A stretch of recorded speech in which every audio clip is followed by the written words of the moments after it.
Your forum has been continuously doing various seminars, events, meetings, camps. One such initiation is this. What we thought is, let us get our member brokers more closer to the regulator. In such initiation, we have formed a series of programs called Meet the Regulator series, in which we are formulating programs, events and camps in which the regulators, the stock exchanges like RBI, say BSC, NSC, even FIU, IND, which we are going to do tomorrow. So you get a first-hand experience that what exactly is happening from the regulator's mouth itself. So under this initiation, the first of this seminar is what we propose to do, and what we are doing today is NBFC Regulation. We are very kind enough of good support from the Reserve Bank of India. Dr. Satyam David himself, the Chief General Manager, Department of Non-Banking Supervision from the Central Office, Mumbai, has kindly consented to grace. I would request him to come along with Mr. Uttam Bagri on the dais, please.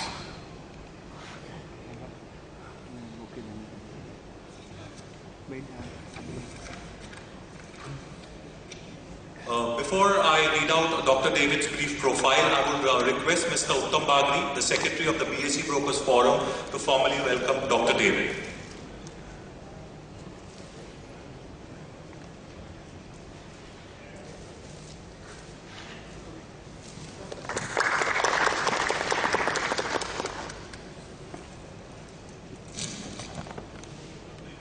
Dr. David, an MA Economics from BITS Pilani. Selected as the faculty member in 1994 for the Reserve Bank Staff College, Chennai, the Apex Training College for all executives of RBI. Completed PhD in Economics from Madras University in 2013 with a topic for research of foreign capital flows. Then worked in the Central Office Urban Banks Department, Supervision of Cooperative Banks and Department of Banking Supervision. Regional Director for State of Rajasthan, Jaipur, and Chief General Manager currently at the Central Office of the Department of Non-Banking Supervision since 2015, having remit over supervision and control of NBFCs for all over India. Before we request Dr. David to present, I would like Mr. Uttam Bagri to say a few words. Hi friends.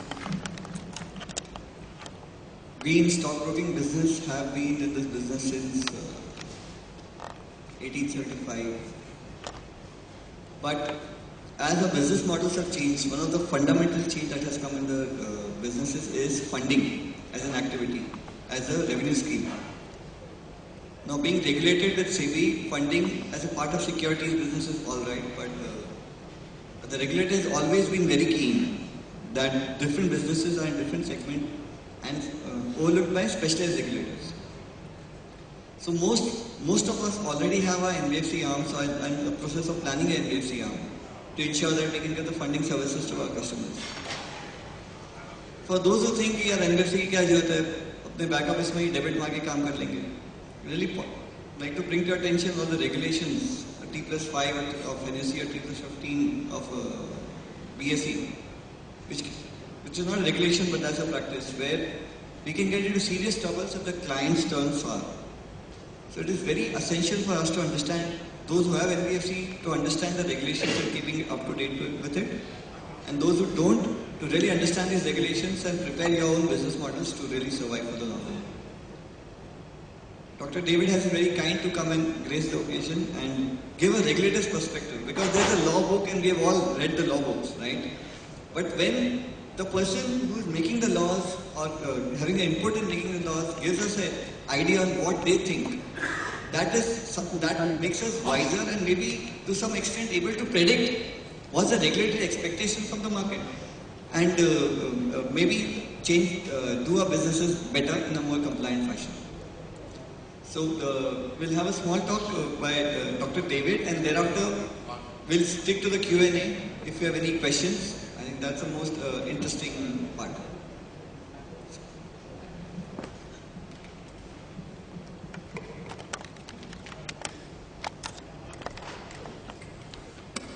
Thank you, Mr. Bhatina and Mr. Bagri, for a kind introduction and welcome, and also to Mr. Aditya Srinivas and Apsarkhya, who got in touch with me some 2 or 3 weeks back.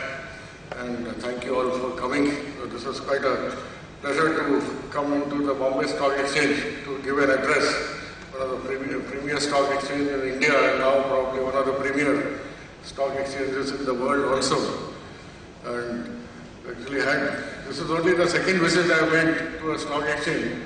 The first visit I made was during a very epoch-making, tumultuous time, was to Indore. I was posted in Bhopal and I was inspecting a bank in Indore. So that was in 92, around January or February. And I think all of your stockbrokers should be knowing the stock market history. 92 was quite a big event in the history of stock markets in India. And a huge boom was going on and a lot of trading going on. So my assistant who was with me, he used to do a lot of trading. He said, come, we'll see क्या वहाँ काफी मजा आता है, देखते हैं stock exchange में कैसे चलती है. हम देख कर आते हैं, आप काफी आश्चर्यचकित हो जाएंगे स्टॉक एक्सचेंज देखने से. So then we went and we were able to see that trading pit. It was like the picture you showed me when I entered. Like second picture, third picture there, with a lot of guys standing in one big circular hall and different people making different symbols, making a lot of noise which nobody could follow. And then my friend explained, he said all of this, each signal is either a company or a signal to buy, sell or what, to hold or do something. And he says based on these signals, some fellows upstairs are noting down the orders. Then they execute the orders, and then after that everything, it functions on trust. They have to execute the order as per the signal. Nobody, the fellow in the pit can later on cannot say that I said this instead of that and that instead of this. Nobody goes back on their word after that. So anyway, from that onwards we have come a long way, and that was a huge boom. So huge crowds were gathering, and this Indore and Surat were at that time centers for what was not called as off-market trading and also grey market trading, pre-IPO trading. People used to just apply for, get finance, apply for large number of shares because the ratio of allotment used to be some 1:170 or so, also 1:200. So finally most of the people who applied will not get allotment, and finally will get allotment maybe of 50 shares. But if you want more shares, they used to calculate what will be the oversubscription and then apply accordingly to an inflated figure. Those were very interesting days, but now it has come to very sober affair. Everyone operates through computers. Nobody comes to stock market. Everyone after ICICI Direct and different portals. You can sit in our offices or homes. Unfortunately, now our offices are mostly blocked, all these trading portals. We cannot do from office. So you have to do somewhere else, do from home or telephone, all the trading. So coming to the matter on hand is, I was asked to give a lecture on the regulation of NBFCs. And only I was wondering what is the connection between NBFCs and stock exchange. And only then Bhartia told me that many of the stockbroking firms also have an NBFC arm and would like to know what are the various NBFC regulations. So RBI, as you know, controls, we will see, the entire positioning, entire range of financial system in the country. So I think it's big enough, all of you can read. One is the left-hand extreme is what is regulated by RBI. Next is housing finance companies regulated by NHB. Then third is important person for you, SEBI. That is merchant banking companies, venture capital fund companies, stockbroking, collective investment schemes, several other companies were not listed the entire range. But all the companies doing which stock market activities regulated by SEBI. Of course, Ministry of Corporate Affairs is the overall regulator for entire corporate system. So he is the master regulator, where the registration of any company, whether it is a bank or a stockbroking firm or housing finance, anything comes under the Ministry of Corporate Affairs, and the new Companies Act and tightening up of corporate laws. Ministry of Corporate Affairs has become also a very important regulator in its own remit. They were regulated by state government, what is known as chit fund companies, mostly operating in South India, and regulated by IRDA, insurance companies. Then of course I will not added on PFRDA, Provident Fund, Pension Fund Regulation Development Authority. It is a relatively new regulator for new pension scheme and operating under the, whatever comes under the pension funds, EPFs, they regulate. So coming to my gamut is what is regulated by RBI. RBI, of course, apart from these are what is regulated by my department, DNBS, that is a non-bank finance company. In India, we have a habit of slotting everyone into different categories. That is why starting from the caste system onwards, even our relatives, everyone has a specific nomenclature. In English, it's either brother, sister, father, mother, or uncle, aunt, grandmother, grandfather. All the others, brothers, the generation of brothers are either all our cousins or uncles. Here everyone has a specific terminology in every Indian language. So like that we have gone on adding different categories of NBFCs at the moment. I think there are around 10, there are actually a little more now. That new Mudra has come up and the new NBFC called what is called as account aggregators is being proposed. So to see now what exactly we do with these. Another segment of regulation is, of course, banks are traditionally regulated by RBI, commercial banks. There are around 80 of them, 85. And that is regulated by Department of Banking Supervision. And then another entity being regulated is the urban cooperative banks. That is cooperative banks operating in the urban centers. Then there are rural cooperative banks, DCCBs. You must have heard of district central cooperative banks, state central cooperative banks. They are mostly rural cooperative banks regulated by, again now called Department of Cooperative Supervision. So all the cooperative banks are regulated by them. Then the regional rural banks, RRBs, are regulated by RBI, but inspected by NABARD. That is another segment. Then foreign exchange, they regulate this. FFMCs, money changers, authorized dealers, they regulate. Then there's, in the internal debt management department, you've got these primary dealers operate in the government securities market. So that technically they are NBFC, but they are subject to regulations we issue, but supervision is done by internal debt management department. So that is the entire financial sector in a nutshell whom RBI regulates. And coming to our regulation now, exactly what is an NBFC? Now, NBFC is defined in Chapter 3B of the RBI Act, saying a company set up mainly to deal in finance and all those usual legal terms are there, which can cover a whole range of things. But then it doesn't particularly specify, narrow down on what can be called an NBFC. That way the terminology is very broad. Because any company, any corporate, any trading company, manufacturing company, finally it boils down to finance. So finance is a major part of any company, has to manage. So the actual litmus test or benchmark for what is an NBFC, it has to fulfill what is known as this PBC, primary business criteria. That is, at least 50% of assets are financial assets and at least 50% of income is from financial activities. So the necessity is that these are the entities. To fulfill this definition, you have to come under RBI regulation, whether you like it or not. So if any company which is doing other activity, trading or manufacturing, even if all the objects of the company are trading or manufacturing or whatever it is, but if it fits into the PVC criteria, it has to immediately apply to RBI for a certificate of registration. So this came up during 97, 98. Earlier the terminology was loose. So most NBFCs, as per RBI definition, broad definition, many of the companies used to come to RBI and register themselves. But it was not very hard and fast. There were a lot of grey areas. Many companies were not coming forward. But 97, 98 again, part of after the 91 reforms, when the economy grew, a lot of new finance companies came up and there was a lot of shakeout. A lot of them took public deposits that they were not able to fulfill their obligations. Many of them failed. So after that we instituted what is known as the certificate of registration. So all companies, we were told, RBI Act was amended it was laid down that all companies having minimum net owned funds of 25 lakhs and above, fulfilling this PVC criteria, had to come to RBI to register themselves, get a COR.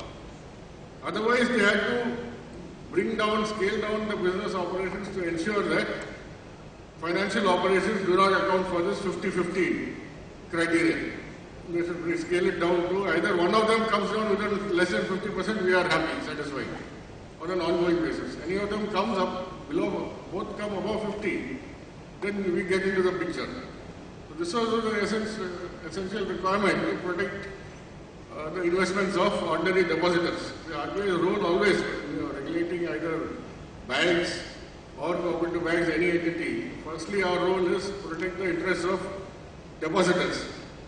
Because when a banking or finance company, of course, finance company is different now. The company operates mainly on millions of individual depositors who have put in small sums of money, believing in the faith of the banking system.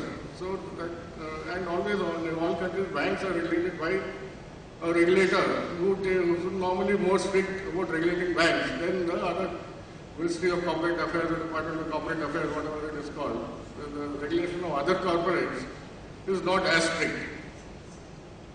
But now in the recent past, a few years back, with the inflation, value of money going down, we have insisted that any companies approaching out for new registrations have to come build up the net owned funds to up to 2 crore or more.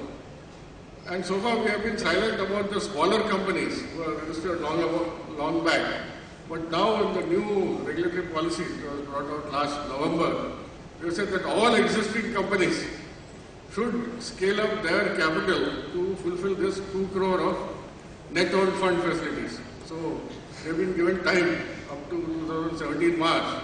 If by that time they are not able to come up or they are not willing to come up, they should scale down their operations and get out of the definition. Or if they are not operating, they should either wind up and go out of business. Because after this, we want to say that we want companies to be well capitalized, to come up to this level.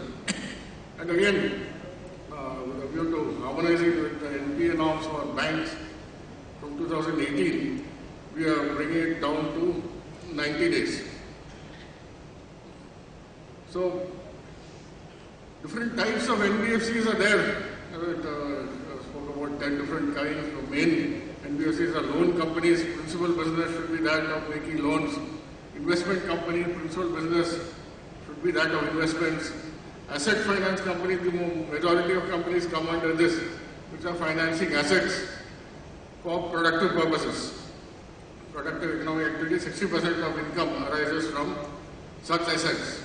Infrastructure finance companies was a new category brought up a few years back. It's a minimum 75% of assets should be deployed in infrastructure loans. Minimum NOF here is higher requirement, 300 crore or above minimum credit rating A, different criteria specified, and they get some income tax benefits also.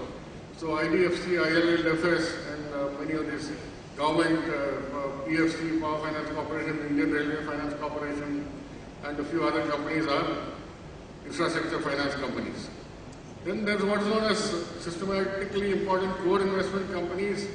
Core investment companies are the category brought out because here we do not insist on that NOF knockdown criteria, and here they have more liberal norms, but they are more or less dormant companies which are investing only in investments in other group entities, and certain percentages are laid down of investment in terms of shares or in terms of investments, in terms of loans and in terms of investments as such. So it does not trade in investments except block sale for a purpose of dilution or disinvestment.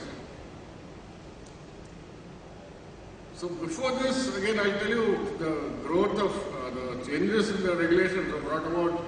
Now earlier the shakeout, primary objective was for depositor protection. And then it slowly shifted. We made the criteria for deposit taking very rigorous. And then even in '97 when we went for the COR issue, we said that no new deposit accepting companies will be registered. Only existing companies having a deposit acceptance license, they will be registered if they bring up the NOF to 25 lakh or above. So this is called as NBFC D, deposit taking, and the others are NBFC non-deposit taking. So, and then since they were told to go for credit rating, they are inspected every year, they are supposed to keep 15% of their assets in government securities as SLR, and the various formulas up to the ceiling of deposits that they can take. So with this rigorous sort of a regulatory prescription, many of the companies got discouraged from taking deposits and moved over to market borrowing, either from banks. And because we also made a policy for banks to lend to NBFCs, subject to NBFCs fulfilling certain criteria and laid down certain norms. So they were getting bank finance, and also we told you go to the market, get NCDs from non-retail customers, and we are okay with that. Your regulations and norms also will be more relaxed for you. So slowly this number of deposit taking companies has come down. There are only some 5, 6 active companies taking deposits. Most of them are South India, Sriram Finance, Sriram Transport, one, we have Mahindra Finance. The others have stopped taking deposits, or others are very dormant companies having some small amount of deposits and who are not really operational, having a few 1 or 2 crores of deposits or less than even 1 or 2 crores. So as per our statistics, only more than 90% of deposits are accounted for by 6 companies, which are the large companies which are regulated and supervised of a higher order. Then next change came in the 2000s, when, as I told you, NBFCs started growing. Several large NBFCs came into the picture, they grew. And then bank finance started growing the NBFC sector. Then we identified that several have grown, and those which are having a capital base on net worth funds of 100 crore or above, we termed as systemically important. What if was felt that deposit taking companies have been contained, put in a corner, and they are rigorously inspected, and there are very few companies of mostly well managed by large corporate groups who would not like their names to go back. Then these other companies were not taking deposits but are taking large extent of bank loans. Then the banking sector is also sensitive, because here normally bank loans are distributed across several parties and risk is spread across several parties. Again, in, say up to early, middle or end of 2000s, banks are not financing too much infrastructure, so not much chunky finance was not flowing to few large companies like it has happened now. So these were NBFCs getting large finance. So we felt that in case 1 or 2 of these NBFCs were not managing their asset portfolio well, there will be a risk on the asset side. If they are not able to recover their assets, then their bank loans will turn back risky. Some of them default in bank lending. There will be an impact on the system. The bank exposure to particular few NBFCs will be large. Then the problem for failure to the banking system itself. So we term these as systemically important and subject them to stronger regulations. So now the main focus of regulation and inspection is on these systemically important large NBFCs. So to see a little bit of statistics, see the NBFC sector has clocked a phenomenal growth in the last 10 years. See, it has witnessed around 20% growth during March 2006 and March 2015, and it has grown much faster than the banking sector. So throughout, see the blue line, excepting for around 2008-9,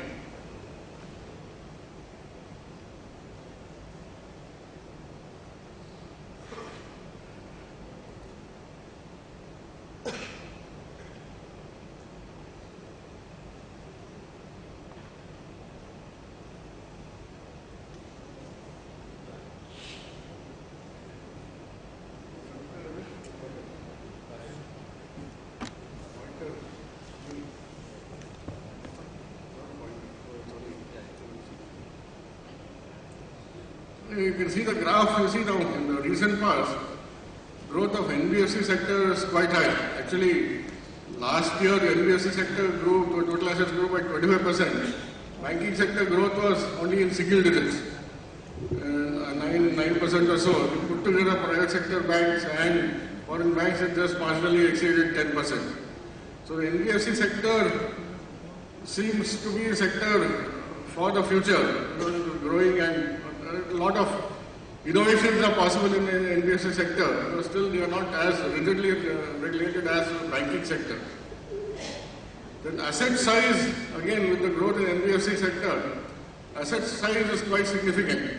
So around 14% of total assets of banks, NBFC sector total assets are aggregate around 14% of total assets of banking sector. And several large NBFCs are larger than some of the smaller, or you're almost equal to some of the medium-sized banks. Of course, what I told you earlier, deposits, we consciously tried to ensure that deposit growth in NBFCs was reduced and actually brought down. So deposits really don't account, only 0.3%. NBFC deposits as a percentage to bank deposits is only 0.3%. So you can see the change in the growth rate and pattern which happened over the period. So bank deposits slowly came down from March 2006 and up to March 2010, and then leveled off to quite a low amount. Then credit growth NBFCs also witnessed a CAGR of 18.5% between 2007 and 2015, as against 16.2% by the banking sector. So with all this, you will agree that NBFC sector seems to be doing well, and of course I have not got the NPA figure, but even now everyone you see every day in the newspaper you will see about either SDR or 5/20 scheme or strategic CDR, SDR, 5/20 scheme, some new scheme for recovery of NPAs, and what finance ministry every twice a week they'll say, wow, NPAs will come down in 1 or 2 years. Later they've been saying it for quite a few years. And the NPA level in NBFCs also is much lower. Although it has kept lower till last year, now it is showing slight signs of picking up. But then part of it is a bit of legacy, because 1 or 2 infrastructure companies have large NPAs, and a few MFIs, microfinance institutions, which are now registered as NBFC, they were affected by Andhra crisis, so they have some 40-50% NPAs. So if you exclude that, then NPA percentage of NBFCs would be around almost 2% less than banking sector. I think banking sector is some 5.6% now, and NBFC sector total is around 4.6%, which would be, I feel, around 3.5 to 4% if we take out those legacy cases, large cases.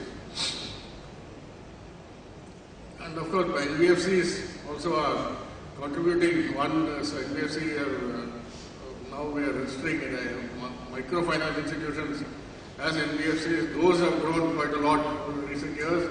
And infrastructure finance by NBFCs also has grown. This is again largely accounted for by IDFC, which is now converted to a bank.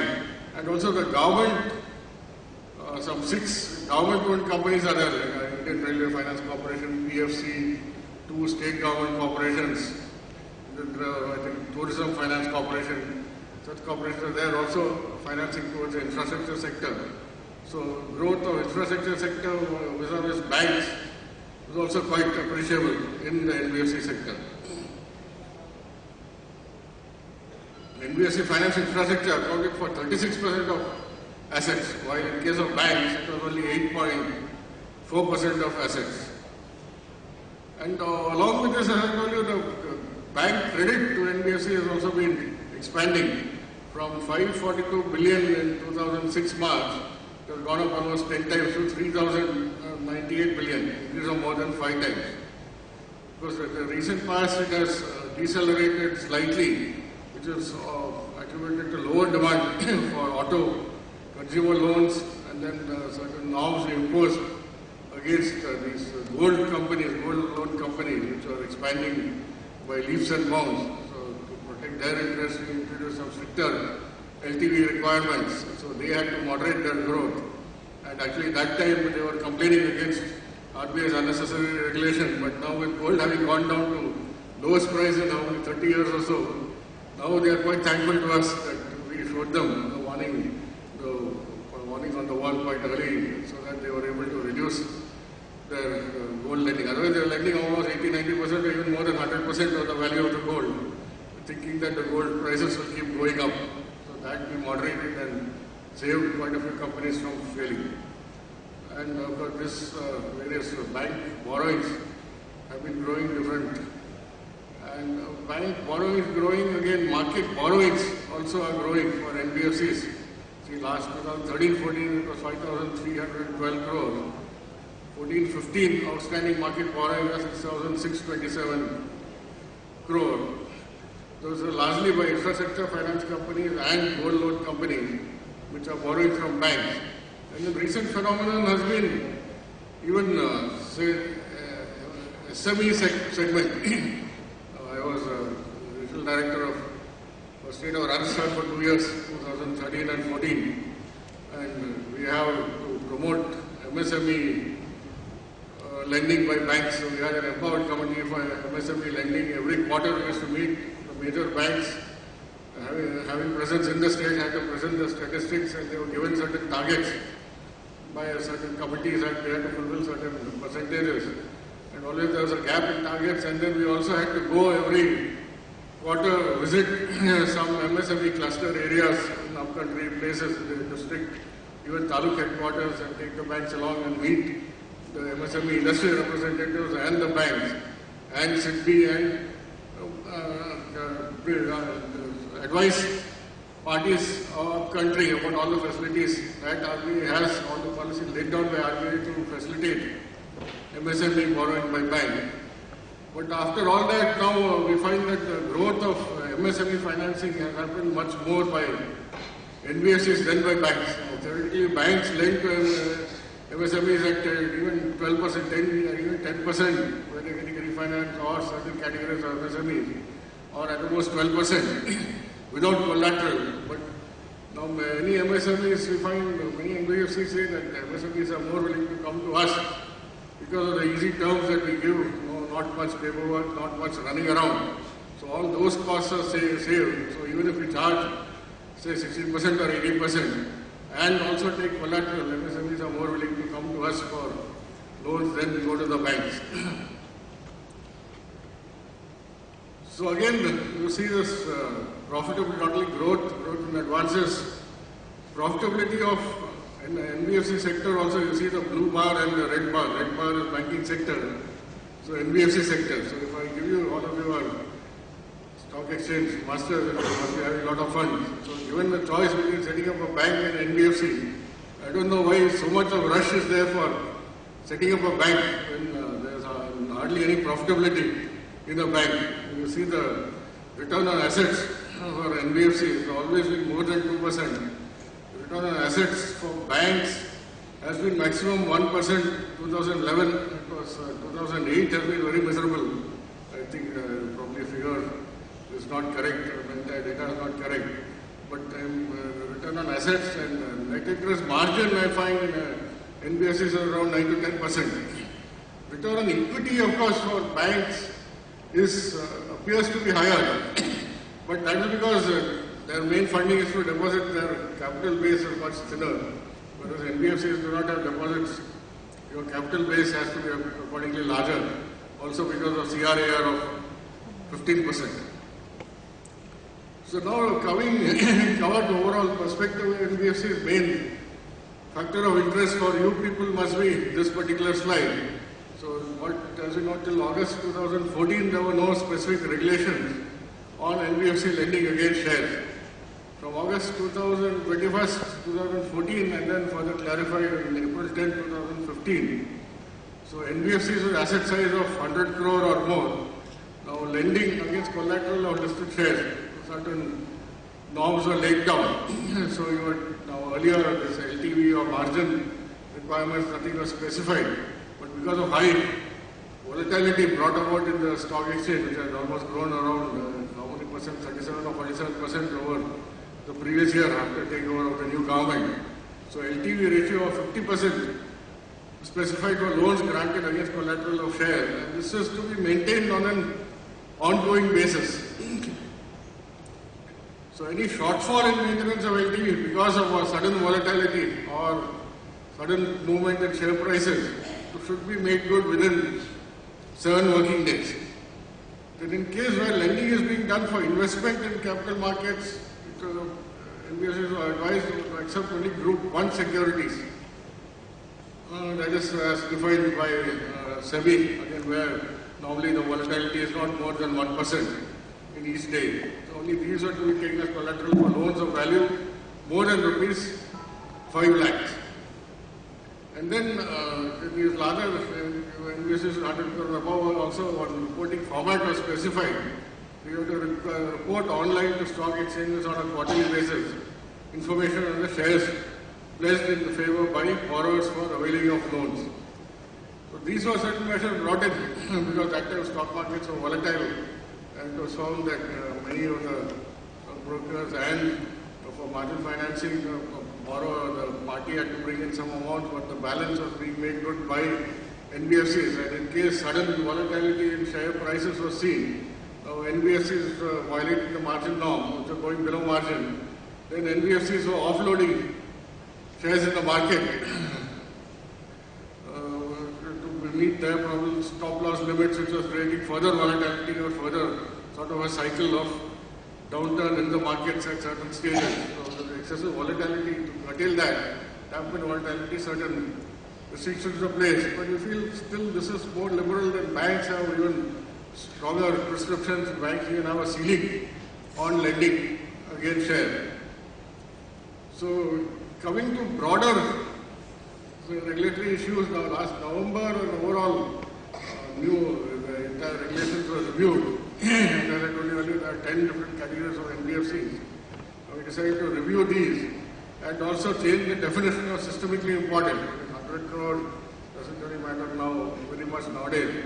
So we changed the systematically important NBFC definition. We scaled it up to 500 crores. So this was a sort of a holistic review of the regulations to address risks wherever they existed, again address regulatory gaps, and to bring it, harmonize it more in terms of bank regulations to avoid arbitraging between bank regulations and NBFC regulations, and also to strengthen governance standards. So one, I already told you, NBFCs with NOF below 2 crores will have to increase it in stages. By 2016, it has to come up to 1 crore. By 2017 to 2 crore. And then to harmonize deposit acceptance regulations, there are different categories and different ratios prescribed. So these are to be harmonized. And then existing unrated, only credit rated NBFCs should be accessing public deposits. Existing unrated AFCs will have to get themselves rated by March 31st, 2016. Because this concerns only a few companies, not very important. And the limit for acceptance of deposits has been harmonized across the sector to 1.5 times of NOF. Then prudential norms, NBFCs which are lending. Now the minimum tier 1 capital has been raised. Total CRAR is of course 15% remains the same. The tier 1 capital, the core capital of the company, been raised from 7.5% to 10%, so that a major portion of the capital is core capital and not brought through borrowings or subordinated debt. So this is to be achieved by March 2017. And then asset classification norms, which is to be now different prescriptions from some are 6 months, some are 1 year. This is to be brought down 5 months, 4 months, and finally 3 months by March 2018. Then again, one other facility has been given while bringing down these norms over the next 3 years. One facility has been given that a one-time adjustment of repayment schedules of loans can be granted by NBFC, and it will not be treated as restructuring. So these are norms which have been phased in. Then suppose the borrowers also are not prepared for this. So one-time rescheduling of term loans can be given. Probably this can identify the larger borrowers who are having problems, and this will not be termed as restructuring. So that option for restructuring is always open. So one more chance for restructuring, only then it will become NPA. And of course, provision has been increased. And then dispensation of 5% given to AFCs, asset finance companies, from prescribed credit concentration norms has been done away with. They were normally credit concentration norm was 15% per borrower, that was 5% extra was given to AFCs. That has been removed. And as I told you earlier, now NBFC non-deposit systemic significance, it has been raised to 500 crores. And the regulations will be, all the regulations will be applied only to 500 crores and above. The smaller companies, they will be subject to only minimum regulations. So they will have only NOF of 2 crore is compulsory. They have to comply with credit concentration norms 15%.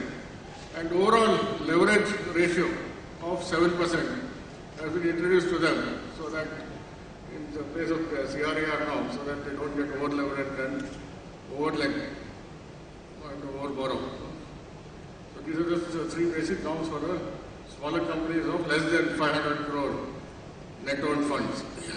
Then one important is corporate governance. We are trying to bring in certain standard IT practices, IT safeguards, IT risk to meet the IT risk in NBFC. So far, all different NBFCs have different IT packages. So one is that you are told that you have to conduct IS audit every 2 years, and policy or fit and proper criteria for IS policy has to be laid down. Then additional disclosure norms, registration with other regulators, ratings, penalties levied if any, and several other disclosure norms have been specified for balance sheet disclosure. And also what we find that now we have returns coming from companies with NOF of 50 crore and above. The majority are 50 crore and below. So just to monitor the NOF norms, now we have prescribed a new format for 50 crore and below. So now it's been redesigned. So 500 crore and above, certain format covering most stronger areas. 50 to I think up to 100 and 500 different format. 50 to 100 and below, it's a simple format, only a half-yearly format, annual return. Mainly the balance sheet parameters have to be disclosed to us.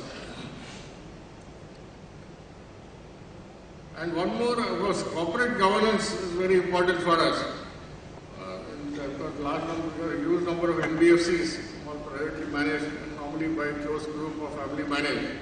But now corporate governance importance, now at the time of giving a COR, we ask a huge number of questions and a huge number of parameters are sought from the promoters. Each of the directors has to give his biodata. Also his borrowing from banks where he was employed earlier. And then whether there was any, you see, in default to any banks. And whether he is in default to banks, again CIC reports, all these have to be submitted. So and then again independently we check up with banks whether any default by any of the names. So this is to be done now internally by NBFCs on an ongoing basis. So it's not that once it is done when the COR is issued, that this is given the go-by. So on an annual basis, all NBFCs internally, the board should lay down certain corporate governance policies. And part of it that should be that an annual review of all the fit and proper norms criteria for the directors is maintained. In between, we shouldn't face complaints or shouldn't come across the fact that particular director is say a director of the board of some other company which has borrowed from some bank and it is in default to the bank. So at all times, fit and proper norms should be followed. And as and when some problem occurs, the director should immediately disclose to the particular bank and should step down, or the board should remove that particular director so that he is not involved in the affairs of the NBFC.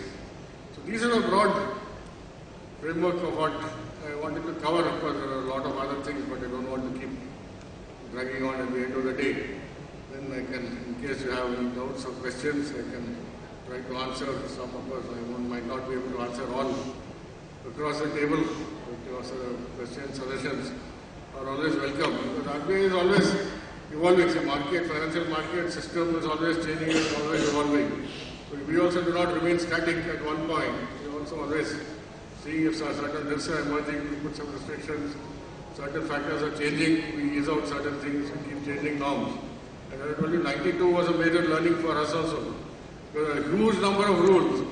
So since there were so many rules, if you had to turn left, you had to take permission. If you had to turn right, you had to take different permission. If you had to stand still, you needed permission. If you wanted to go forward, you needed permission. So since so many permissions are required, people stopped taking permission for anything at all or any clearance. And a lot of distortions in the market were there, which certain market players exploited and made profits and brought the stock market to a standstill. And what was booming went down and had to recover after a large number of years.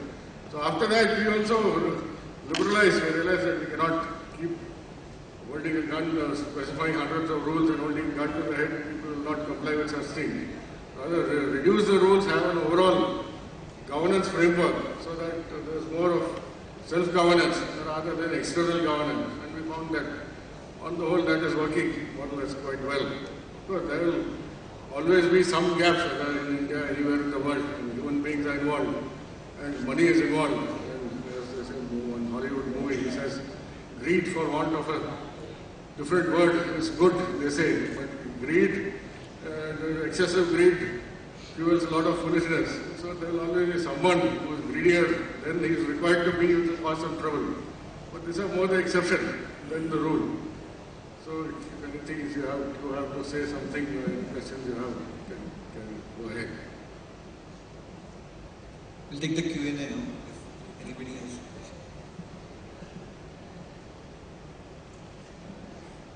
NBFC less than 100 crores, there's a requirement of leverage ratio of 7. Can you explain that? That third point was there. Total assets to total outside liabilities.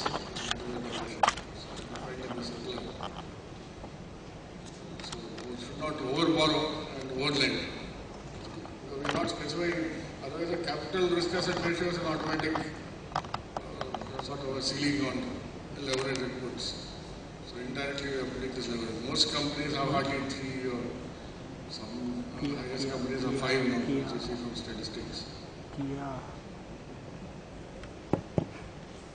The second point was the credit concentration ratio. So if an NBFC book size is say 40 crores, then single exposure to an entity should not be more than 6 crores, if I correctly understand.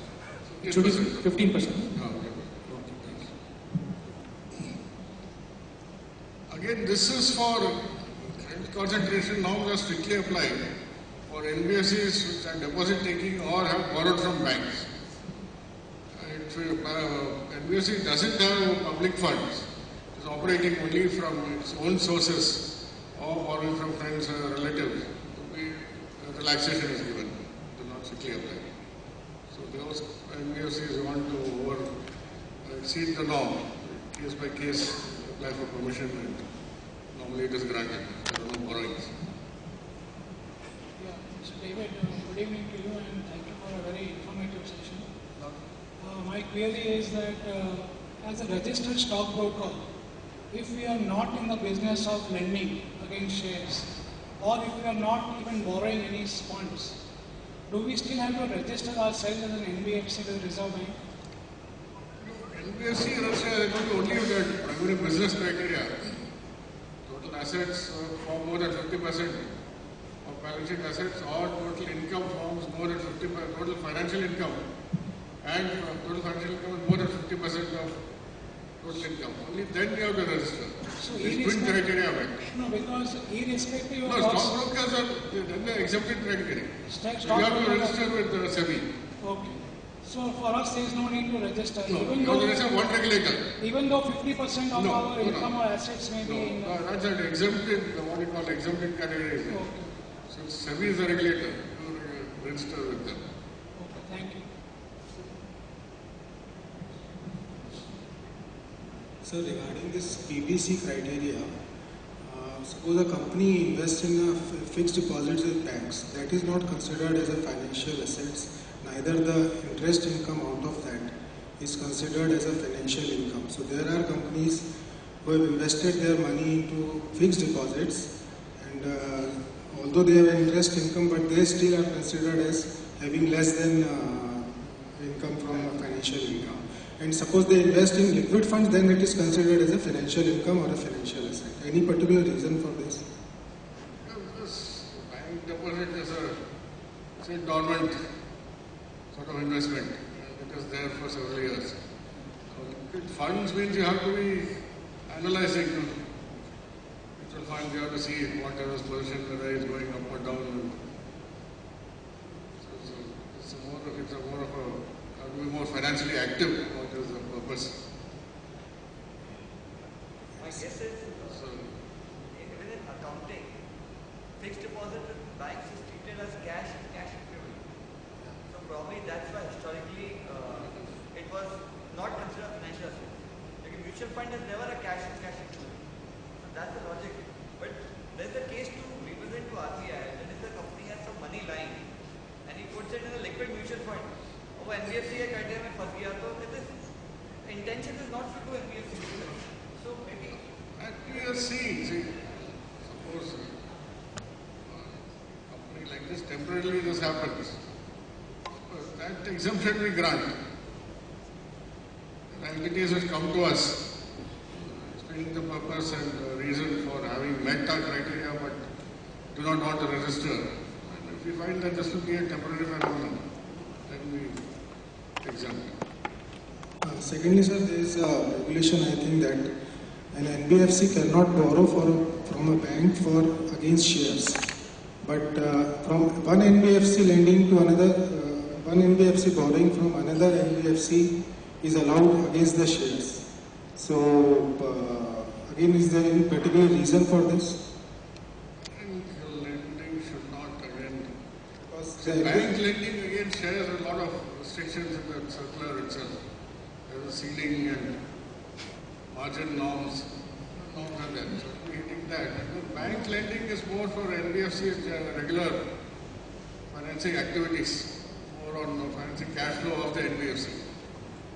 So that is why, because for shares the banks are not lending to NBFCs, another NBFCs are lending to the banks. So the bank lending against shares is more restrictive. Again, that circular, there are a lot of restrictions, ceiling is there. The entire circular on bank lending to share against shares. So normally that is discouraged.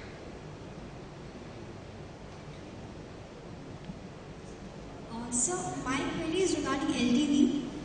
It is said like you have to make the shortfall clear within 7 days.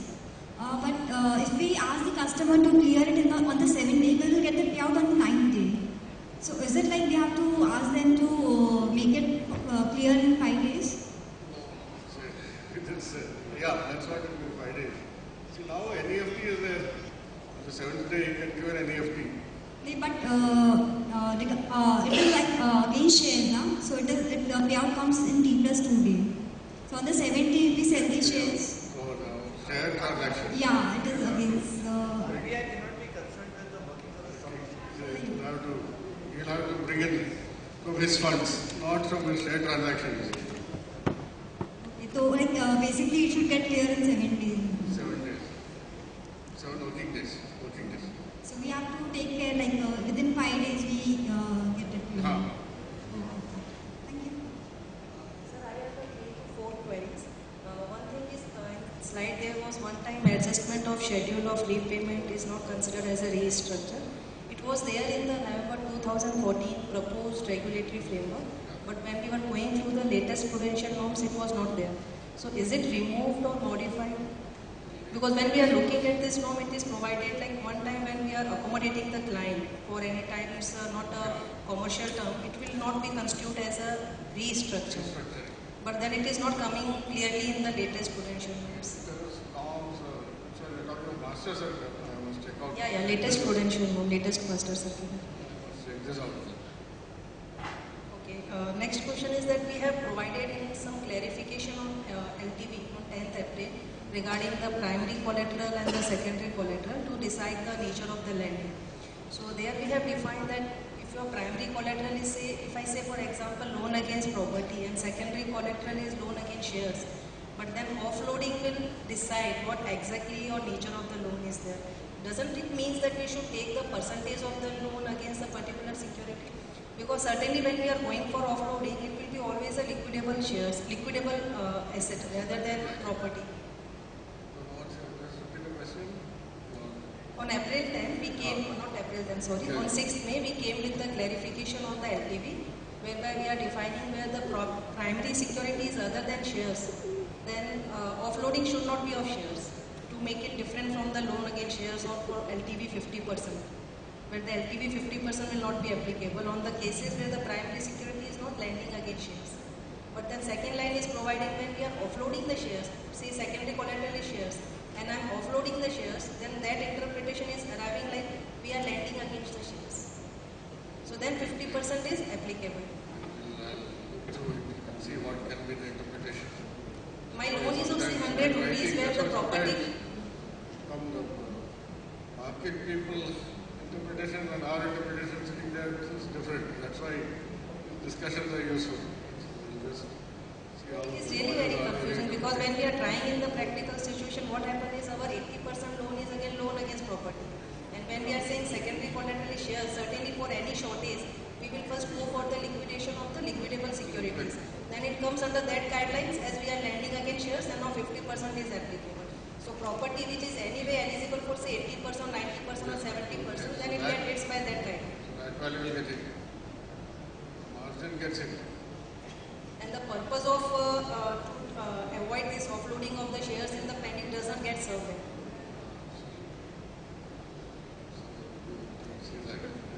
Also request you to send an email in case you know the issue so we can forward it.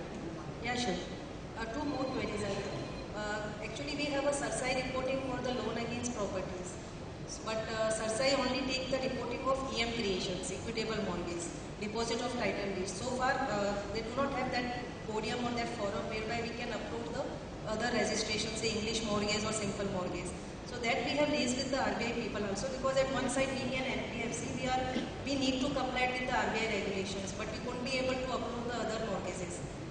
So whether both the regulators are important in their own phase, so we need this one clarity whether we need, because SARSAI is not accepting other reportings. They do not have that forum or that nature whereby we can approve the other mortgages. Again, forward that suggestion. So there are a lot of banks and a lot of other shortcomings also. So you're being ongoing SARSAI, knowing that. We always fear because once RBI inspections comes now, we are just simply there asking you are not uploading, you have not taken with the RBI people. So this type of gap, always like being a lender and being an NBFC, our observation is sought that you are not complying with particular regulations. I know you are facing problems in abiding by regulations, you refer to us. Because earlier it was EM only, now latest they have come up with all type of mortgages in November 2014. So, just say this, email and centralize it. and again this last question regarding LTV of 50% to clear within 7 working days. I mean to say, is there any tolerance limit business-wise? Say client is at 49.50%, 48.95%. Because of the market fluctuation, it might coming under the shortfall of say under 50%. LTV ratio is not maintained. But that doesn't mean that I should make him penalize by forcing him to keep at 50%, which is a natural variation of 2 to 3%, which is just because of market movements.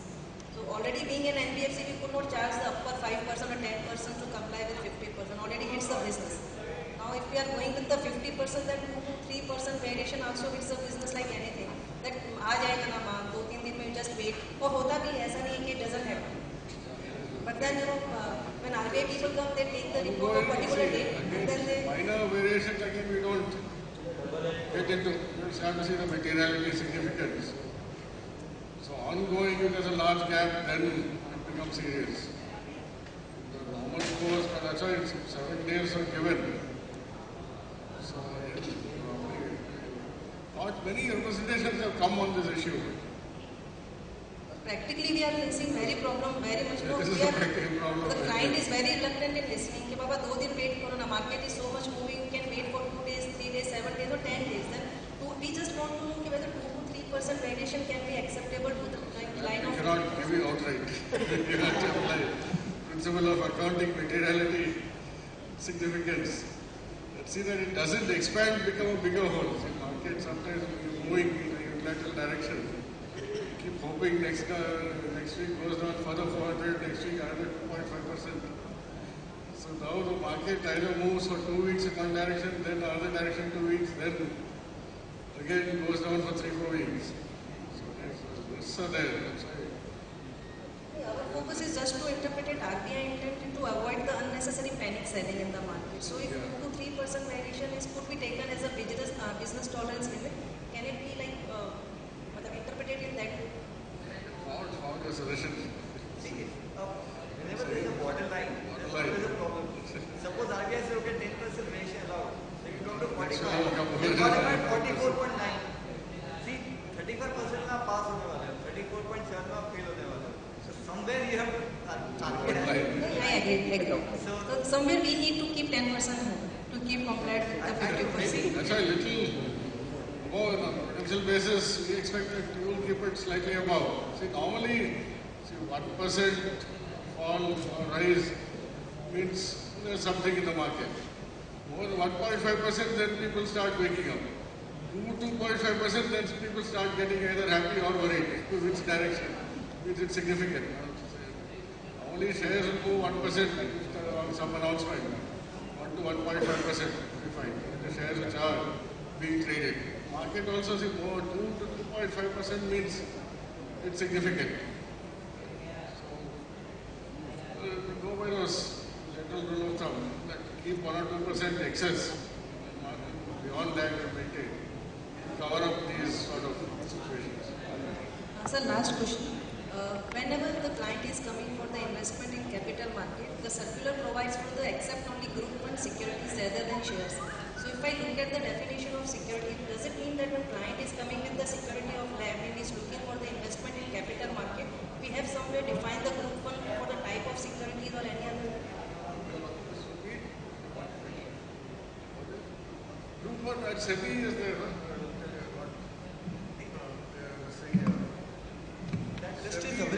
Exchange website. Sorry? No, I'm just asking group 1 securities only shares or group 1 which is provided on the NSE, BSE, it is nowhere related to that.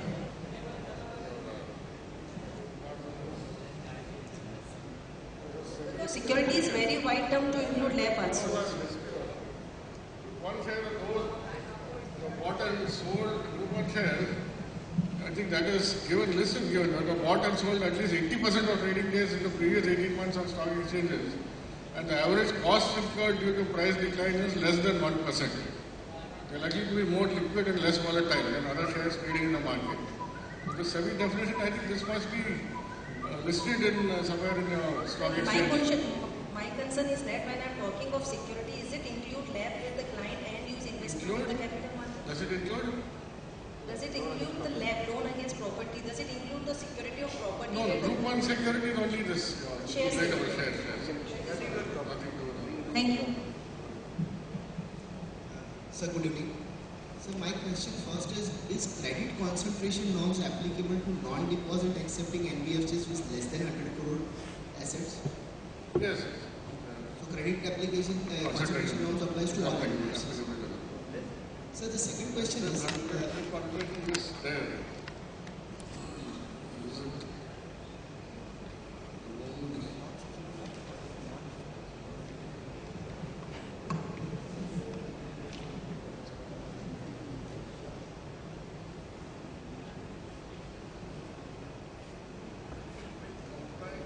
Concentration norm.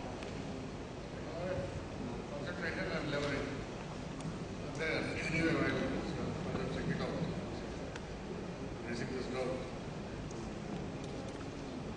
so the second question is, there are three major circulars which have come out in the last 1 year. One was in November, the second one was on March, and then the master circular of July.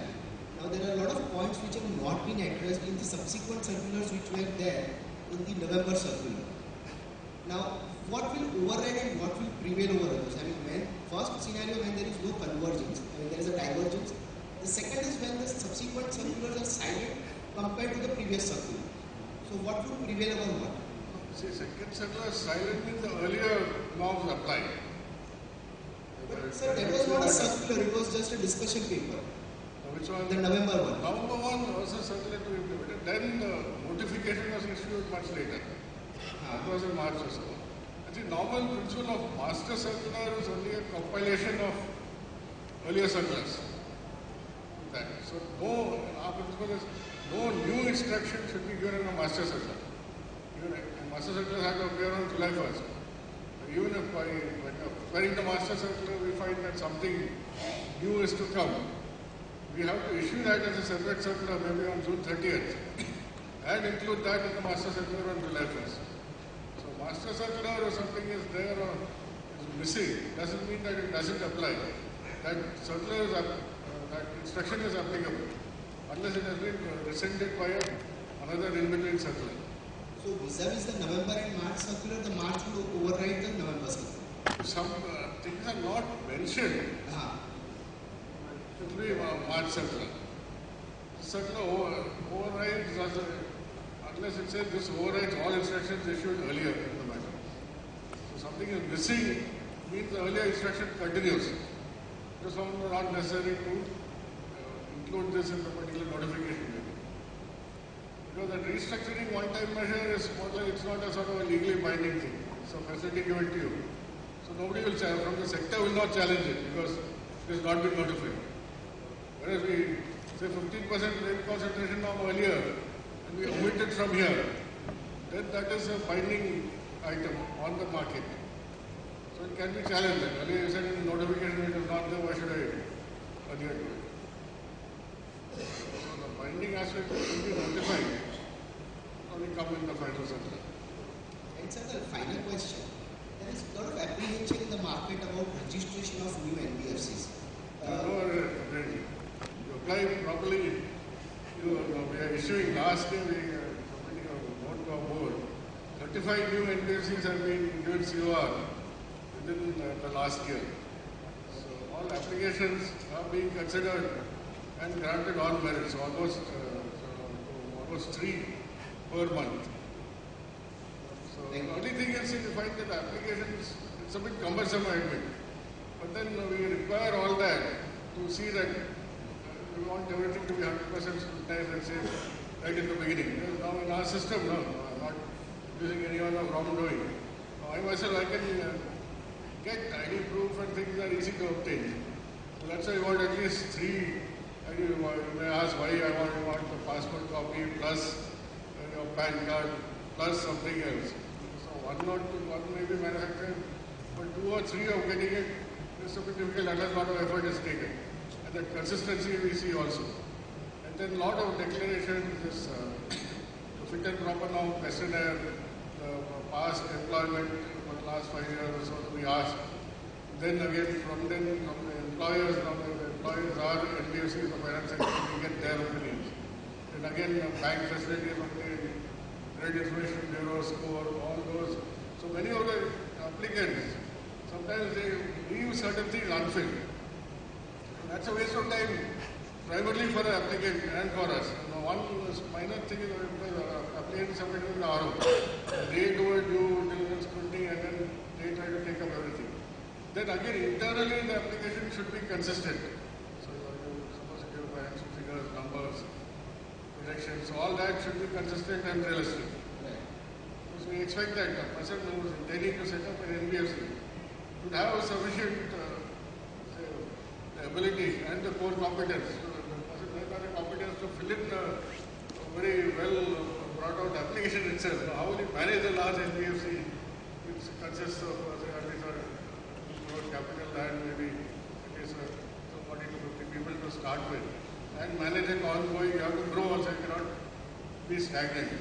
So that is a problem we find. Many of the applications are not properly filled in. So it's cumbersome. People feel that we're not going to fill you, these people will not bother about us. But then sometimes everything is done. One thing, any of you have done global programming. See, you commit even those 5-6 errors, it will give you a list of some 200 errors in the sheet when you run it. When you compile the program, it will give you 200 errors. Then out of those 5-6 errors, you remove 2 or 3 easily. It's come down to maybe just 20 or 50 errors, 20 errors or so. To remove that last 5 errors, it will take you 1 week. So now these kind of things will get stuck in. Some really sticky point, the applicant will not reveal or he'll give some number which will not be consistent with things elsewhere in the application. To get that when you inquire back, that time he gets stuck. So we fully filled in. So in between we had a period where it was shut. The application was shut. But now it is open. Any kind of NBFC you can apply for.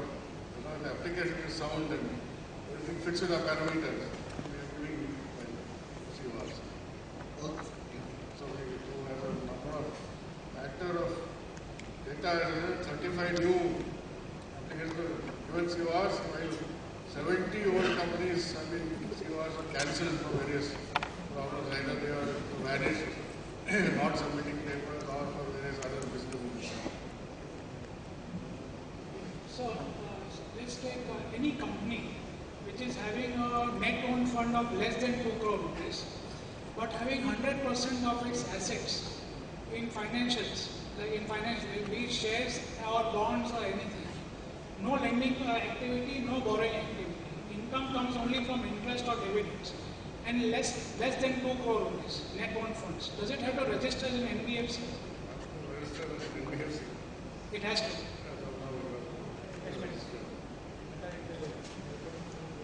Actually, as what we were discussing, net owned fund is less than 2 earlier crore. Usha's audit committee said that net owned fund of, I think, 50 lakh and below, 50 crore and below, they have recommended that you leave them aside. A small company is not much significant, not much impact. But if they grow above 50 crore, they should get into a COR. Unfortunately, during the process, they should have implemented it quickly. Before it could be fully implemented, this other scam came up. Then all agencies got a lot of problems, CBIs, government, everyone, they said no dilution, RBI is responsible for all NBFCs. So we cannot raise the NOF not at this point in time. So even if it is less than 2 crores, we have to register. Either you have to register or keep it below the PBC.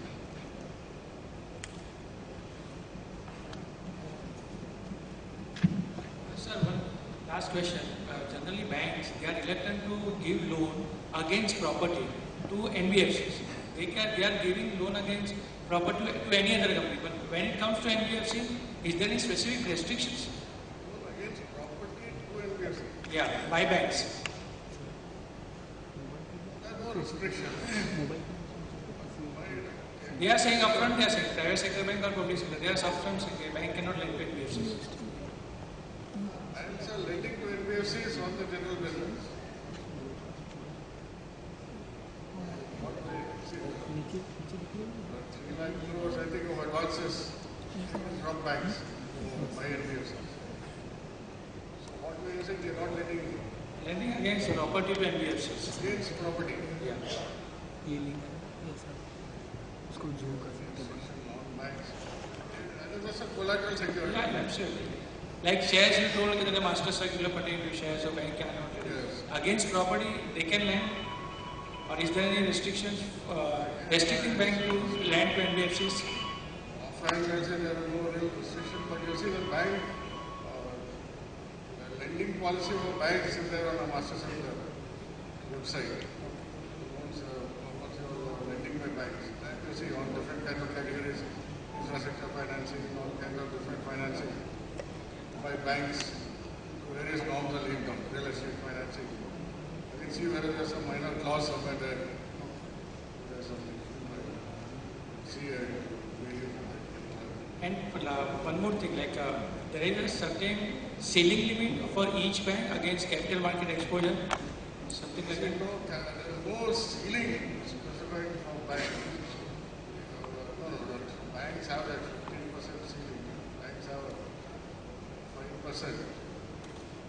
Banks have 40% of net worth in capital markets. 40% of net worth. Thank you. One of the things that we face as not directly related to us is our clients. Many of our clients are corporates who are trading in capital markets, and the balance sheet is with us as a part of KRA process. And we'll find that many of them, as on 31st March, would have an income of more than 50% from securities trading and assets of more than 50% in financial assets. it's also our duty, to guide them. कि boss, ये NBFC regulation थोड़ा गड़बड़ आ रहा है. Either you change your income asset pattern and reduce this from the company, or go to RBI and get themselves registered. So it's very important to be aware of the law. Many clients will be, innocently breaking the law because of ignorance or non-understanding. That is also an issue that hit us. Just one more question. Below 2 crore rupees, RBI is not even giving certificate. See, point is, you have a company with a net worth of 1 crore rupees, okay, and you are doing more than 50-50. So, या तो 50-50 के नीचे लाओ या net worth बढ़ाओ. That is the law of the land. क्या 1 करोड़ की company क्यों चला रहे हैं यार? फाइल के इंडिविजुअल फाइल में पैसे ट्रांसफर करेंगे उसमें करो. Seriously. From practical, in theory we can argue, but practically, apart, but because I am saying RBI does not give certificate of registration if it is below 4 crore. अरे when it used to give below 1 crore था apply किया था. ये तो बहाने. आज RBI 2 crore की यदि आज 3 करोड़ की कंपनी का आपने रजिस्टर कर लिया, if RBI raises it to 5 crores, you have to increase it to 5 crores. Whatever the regulator in its wisdom has taken a decision, they look at the country per se. उसमें कुछ लोगों को तकलीफ होगी तो होगी. We have to be a little large-hearted there. In fact, RBI committee को recommended कि less than 50 crores को तो सबको छोड़ ही दो. But again, a few scams happened, and again government says कि नहीं कोई तरह का regulator होना चाहिए. कुछ गड़बड़ होता है इसलिए पकड़ सके. So there is a reason behind everything that happens. We may not always like it, but sometimes we are on the wrong side of that reason, just the wrong side of 35% passing marks. But we have to adjust, especially given having handled SEBI, RBI regulations is nothing. It's very basic, very common sensical. And I have done both kinds of companies. And again, RBI has regulations, but they really totally go on intentions, they go on materiality, they go on. Intentions is a very important issue when RBI looks at any violation if you made a mistake. And if you confess and if you rectify it, RBI usually has a very feather touch. अब जानबूझ के बदमाशी करोगे तो फिर समझो. If a person is a director or shareholder in broking, a person is a director as well as a major shareholder in broking in an NBFC entity. Will you say that the Chinese wall is broken? Director is? Director and shareholder. I am a director and a shareholder in a broking as well as an NBFC. So will you say that the Chinese wall has been broken? But what requires the Chinese wall to come in the first place? No, it's as per RBI. You should have a Chinese wall between your NBFC activities and your broking activities. Is it?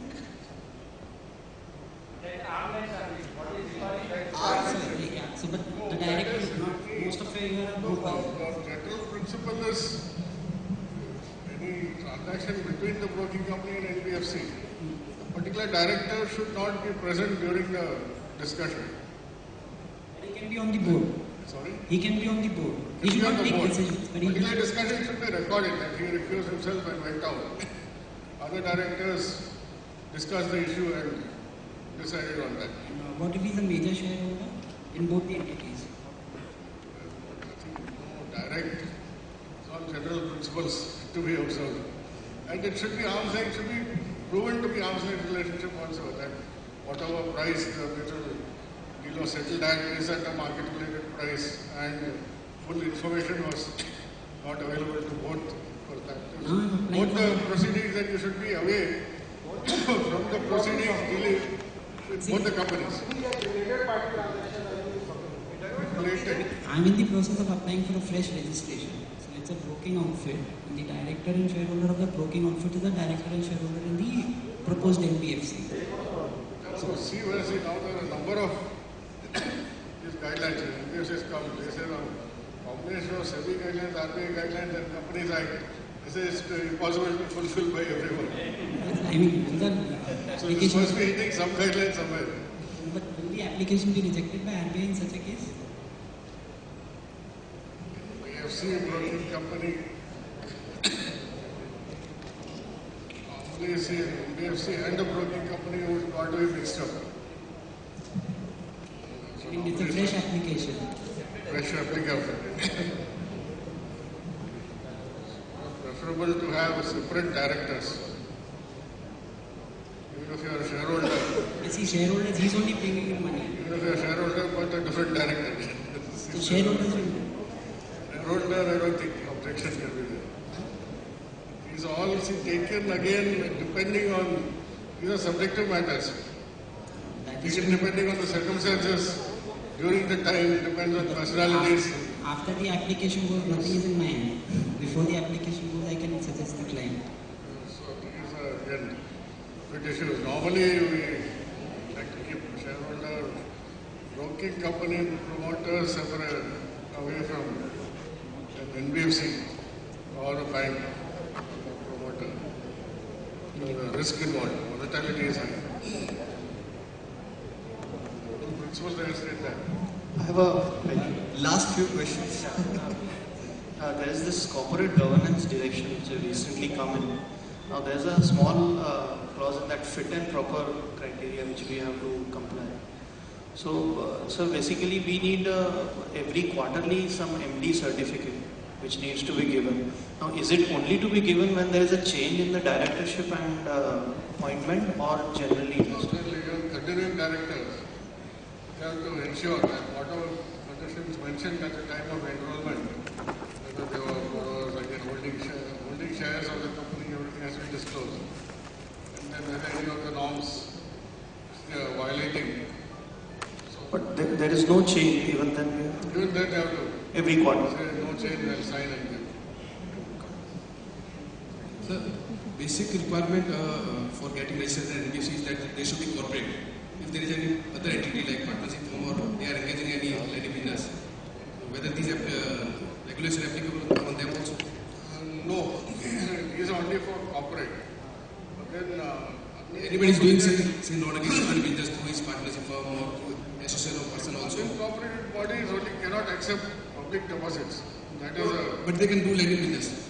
lending business they can do. So there is no requirement of lending or this. Those will come under, if they default, then they'll come under Money Lenders Act or State Protection of Depositors, Interest of Depositors Act. Unincorporated bodies should not take public deposits. That is our restriction. In my hand right now, the Maharashtra Money Lending Regulations Act 2014. It's a very interesting read, I think. Please padiyega. Another compliance to take care of. On behalf of all of us, sir, we thank you. And we are, as a community, we are known to rag the speakers in the Q&A session and really bombard with questions. But very kind of you to answer questions to the satisfaction, and whatever other queries that the members will raise, we'll try to consolidate and send a note to you. Yeah, but many things are, as you speak, we get some idea and some questions are raised. So thank you, audience. Thank you very much, and thank you, sir, for this.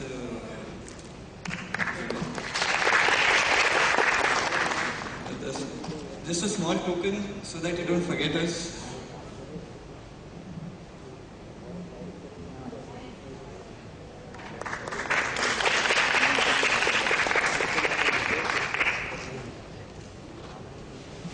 Thank you, friends. Have a good evening.